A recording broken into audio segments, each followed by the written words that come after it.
If you want to get more views on the next Instagram reel that you post, you need to make sure that you're turning on the 7 settings that I'm going to share with you in this video, because if you don't turn on these settings, Instagram might be showing your content to the wrong audience, which is destroying the views that you're getting, or they might actually be marking your content as spam. That's why you're not getting the views that you want. But first, I need you to smash that subscribe button. If you want to go quick on Instagram, TikTok, or YouTube, I literally upload a video every single day about how to grow on these platforms. In addition to that, I quit my job working for Gary Vee to literally help you grow on Instagram, so please show me some support. And by the way, if you go to the pinned comment below, you can get into my free Instagram growth course. It's going to tell you exactly how the algorithm works, what time you should post, and what hashtags you should use, all for free. Now, the first setting that you need to make sure that you turn on is high quality uploads, because if you're not going into your advanced settings and making sure that Instagram is uploading your content at the highest quality that it can, Instagram might actually be marking your content as spam, because at the end of the day, Instagram doesn't want to show content to people that they don't qualify as high quality, but you actually have to go in and select this. And if you haven't done this before, then Instagram could be uploading your content in the wrong quality.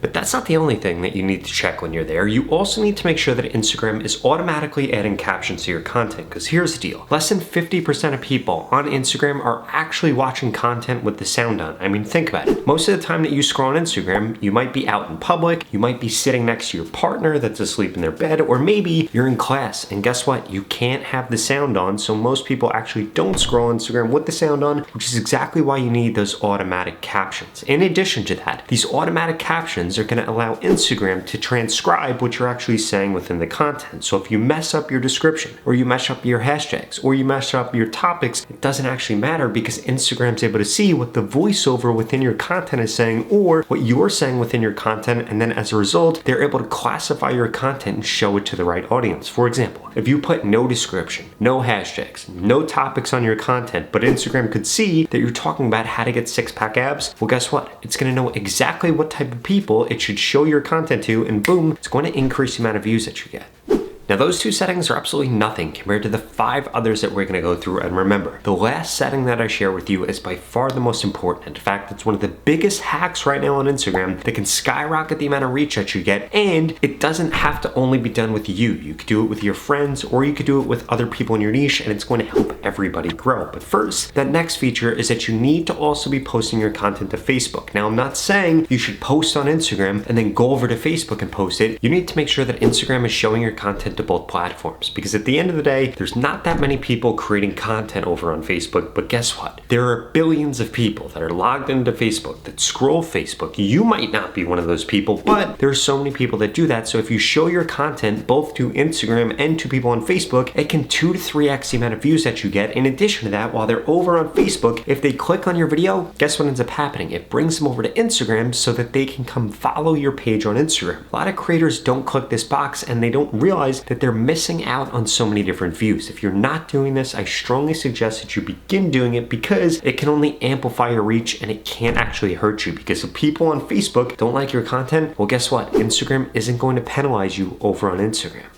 Now, the next topic that we need to talk about is going to be those topics that you're using, because at the end of the day, if you are not choosing the right topics on Instagram, or you're choosing irrelevant topics, Instagram could actually be showing your content to the wrong audience, and choosing these should be incredibly simple. You need to go through and choose up to 3 topics that are actually relevant to whatever the content is that you just created. If you don't choose any, that's totally fine also, but remember, you should only be choosing them if they're relevant. So if there are relevant topics that you can choose them. If there aren't, don't choose irrelevant ones for the sake of doing it. You want to make sure that this is one of those things that you just use a little bit of common sense for. If they're there and available, go ahead and use them. If they're not, I would completely ignore them, because it's not actually going to destroy the reach that you get, which brings me to the next 2 settings you need to make sure that you're doing. The first one are going to be trending effects. You need to understand something. Different effects on Instagram can actually increase the odds that people watch your content. I'm not telling you to turn your content blue, or turn it yellow, or turn it black and white, but maybe just adding the 4K effect can actually help Instagram classify your content as something that's trending. Because here's how it works. When people scroll on Instagram, and Instagram sees that they're sharing content, or they're liking content, or they're commenting on content, and they see an effect on there, then they show them more content that has that effect on there. So if you are able to identify which effects are going the most viral within your niche, you can add them into your content and increase your views. And you can do the same exact thing when it comes to trending sounds. In fact, you can stack a trending sound and a trending effect effect to amplify the amount of reach that you're getting. The same way that effects work are exactly how sounds work. So you need to make sure that you're going through and identifying which ones work for your specific niche. And in order to figure this out, if you click into a sound, you're going to see all the videos that show under it. And guess what? If these are in the same format as the post you're creating, or they're for your niche, then it would be a really good cue for you to actually use that sound within your content. If not, I would strongly suggest that you don't use the sound, because all it could do is hurt you at that point, because again, you're going to be using an irrelevant sound. Now, there are two other settings that you need to make sure that you're doing, but first, I did want to make sure that you understood the best description that you could possibly write on Instagram and how to actually create a good bio.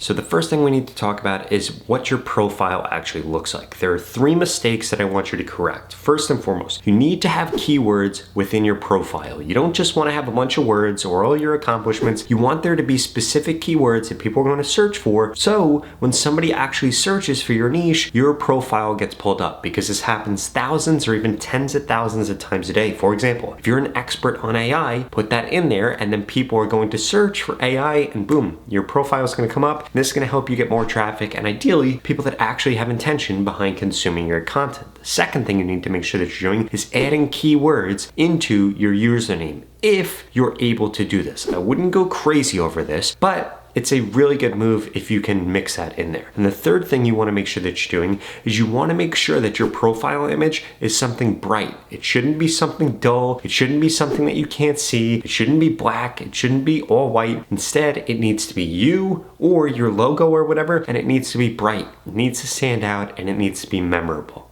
Now, when it comes to the descriptions that you're writing on your YouTube content, after I share with you this, I'm going to share with you the number one setting that you need to change. The descriptions should be 125 to 150 words. The first sentence should be a really good hook. There should be good spacing in there so it's easier to read. And the last sentence needs to be a call to action. And you shouldn't be telling people to like the post, save the post, comment on the post, share the post. It should only be a single thing, because the more things that you ask somebody to do, well, guess what? They end up doing none of them. So you want to just ask them to do one simple thing, and this increases the odds that they actually do it. And the only 3 things that you should be asking somebody to do should be share, or comment, or follow you. And remember, you never want to use all 3 of those. You want to only use one of them, because it increases the odds that they actually do it. Now, when it comes to the last setting that you need to make sure that you're doing, it's going to be collaboration posts. Essentially, you need to be inviting people to post together with you on Instagram. This is the easiest way to grow on Instagram right now, and there are a few different methods that you can use here. 1, you can do collaboration posts with your friends.